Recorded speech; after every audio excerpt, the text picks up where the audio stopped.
నిలబడే నిలబడే నిలబడేసరి కొట్టగలుగుతాడు. 20 ఏళ్ళ కింద ఆడినట్టున్నావు. ఎక్కడ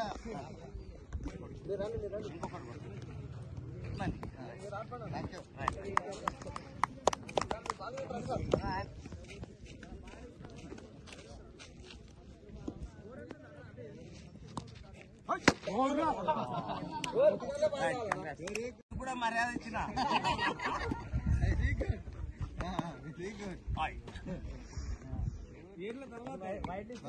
లాస్ట్ బాల్ ఇది. రామచంద్ర సార్ మీరు ఆడాలి మెల్ల మెల్లగా.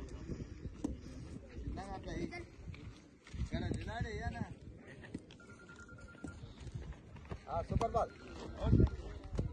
రామచంద్ర సార్ మీరు ఆడాలి. ఈరోజు సంక్రాంతి పండుగ సందర్భంగా ఇక్కడ విశేషంగా క్రికెట్ ఆడడానికి యువతనంతా ఆహ్వానించి వాళ్ళు 4-5 రోజుల నుంచి ఈరోజు ఫైనల్ మ్యాచ్ వరకు వచ్చారు. ఈ పార్టిసిపేట్ చేసిన యువత అన్ని యువజన సంఘాల సభ్యులందరికీ ఒకసారి గట్టిగా చప్పట్ల ద్వారా శుభాకాంక్షలు తెలియజేస్తాం. ఈ కార్యక్రమానికి ఖచ్చితంగా రావాల్సిందిగా జనార్దన్ రెడ్డి గారు కిసాన్ మోర్చా ఉపాధ్యక్షులు, అట్లాగే భీమయ్య గారు జనరల్ సెక్రటరీ పరిగి రూరల్ మండలము, అట్లాగే సాయిరామ్ గారు వీరు ఖచ్చితంగా రావాలని చెప్పి ఆహ్వానించినందుకు ప్రత్యేకంగా ఈ వీరికి యువతకి అందరికి కూడా మనస్ఫూర్తిగా ధన్యవాదాలు తెలియజేస్తా ఉన్నాను. ఇట్టి కార్యక్రమానికి భారతీయ జనతా పార్టీ వికారాబాద్ జిల్లా ప్రధాన కార్యదర్శి మా మిత్రులు సోదరులు రామచంద్రరావు సార్ గారు అడ్వకేట్ పరిగిలో బిజీ ఉన్నా కూడా ఈరోజు ఖచ్చితంగా మీ ఆహ్వానం మేరకు ప్రేమగా ఈరోజు రావడం జరిగింది. వారికి గట్టిగా చెప్పడం ద్వారా ఒకసారి స్వాగతం తెలియజేస్తూ, అట్లాగే సీనియర్ నాయకులు బీజేపీలో ఎంతో మంది బీజేపీ పార్టీలో యువతను తయారు చేసి కార్యకర్తలను తయారు చేసి నాయకులను తయారు చేయడానికి తాపత్రయపడుతూ ఎల్లప్పుడూ అందరి గురించి విశేషంగా ఆలోచిస్తున్నటువంటి వ్యక్తి వికారాబాద్ జిల్లా కార్యదర్శి అయినటువంటి నాకు సోదర సమానులైనటువంటి పెంటయ్య గుప్తా గారికి కూడా ఒకసారి గట్టిగా చెప్పట్ల ద్వారా వారికి కూడా స్వాగతం తెలియజేద్దాం.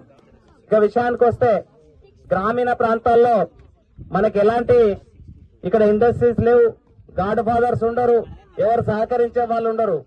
కాబట్టి నేను ఒక్కటే కోరుతున్నా, ఆటలు ఎంతైతే ముఖ్యమో మీ అందరిని యువతని ఈరోజు ఒక మంచి సందేశం ఒక నిర్ణయం తీసుకోవాలి.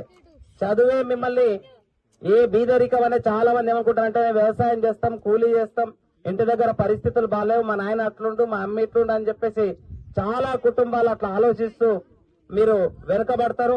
కాబట్టి దయచేసి మీ అందరిని కోరేది, మనం పుట్టింది గెలవడానికే. పుట్టింది దేనికి యువత అంతా చెప్పండి. పుట్టింది దేనికోసం పుట్టినాం? విజయం సాధించడానికే పుట్టినాం. పేదరికం విజయానికి అడ్డు కాదు. కాబట్టి దయచేసి క్రీడలు అనేది మానసిక ఉల్లాసం, మనందరినీ ఒక ఐక్యత చేస్తుంది. ఇన్ని గ్రామాలను ఐక్యత చేయడానికి క్రీడలు, క్రికెట్ గానీ, వాలీబాల్ గానీ, బ్యాడ్మింటన్ గానీ, కబడ్డీ గానీ, గ్రామీణ ప్రాంతాల్లో ఆడే ఆటలు. అలాగే చదువు అనేది వెపన్. నెల్సన్ మండేలా గారు ఒకటే చెప్పారు, ఒక ఆయుధం అనే చదువు అనే ఆయుధం మీ చేతిలో ఉంది. ఆ ఆయుధాన్ని సరియైన మార్గంలో గనక చదువుని ఇష్టంగా కష్టపడి చదివితే మీరు అనుకున్న లక్ష్యాలు కూడా చేస్తారు. కాబట్టి దయచేసి మీ అందరూ ఒక మెసేజ్ వెళ్ళి ఇప్పటి వరకు ఏ పరిస్థితుల్లో ఉన్నా కూడా చదువు పట్ల బాగా గట్టిగా శ్రద్ధ తీసుకొని మీరు పైకి రావాలని. లేదు వ్యాపారం చేసేవాళ్ళు, వ్యవసాయం చేసేవాళ్ళు, మిగతా ఏది చేసినా కూడా మీ రంగాల లోపల చాలా పైకి రావడానికి విశేషంగా కృషి చేయాలి.